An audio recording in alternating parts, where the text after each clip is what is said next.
Hi guys, my capture card scrapped out, meaning that I'm going to have to re-record Dark Souls Sunday Episode 3. So to tide you over till next week, I'm going to talk a little bit about the PvP in Dark Souls 2, and what makes it so unique, and for me, so appealing.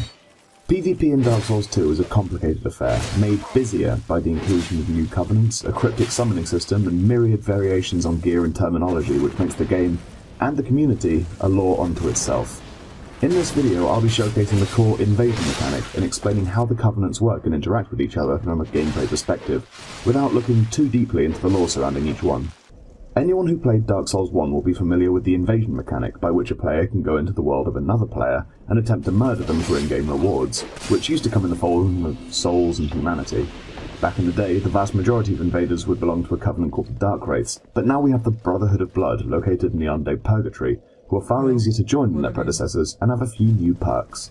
The reason that people would overwhelmingly flock to these covenants if they wanted to invade is that invasion in Dark Souls requires an item called a cracked red Eye Orb to initiate, and these items are in short supply. By joining these covenants, you open up an easy way to obtain these orbs. The first game allows you to buy and eventually replace them, and the second gives you access to these Dueling Statues, which allow two players to fight. The winner then receives a red Eye Orb, and can go and use their prize to go out into the world and invade, until they run out of course, and are forced to go and earn more in the Dueling Pit. This time around though, it's not just the Red Phantoms which take part in invasions. Much like the Darkmoon Blade Covenant which used to patrol the worlds of sinners in the first Dark Souls, we now have the Blue Sentinels who invade the guilty souls using cracked Blue Eye Orbs. These orbs, like their red counterpart, are in short supply and have to be earned, and just like the Brotherhood of Blood had their Dueling Arena, so too do the Blue Sentinels. What makes this blue new and exciting, however, is their auto-summoning ring. Much like the Darkmoon Blade Covenant received a ring which automatically summoned them to the world of Dark Anor Londo to defend Gwyndolin, the Blue Sentinels receive a ring which automatically summons them to the world of players who've been invaded, so long as those players are in the way of Blue Covenant. This is especially helpful for new players who aren't quite used to Dark Souls 2's online yet, and want a little help. It also makes the experience of being a Red Phantom all the more invigorating, because you're never sure when the Dark Souls Popo are going to show up to try and stop you.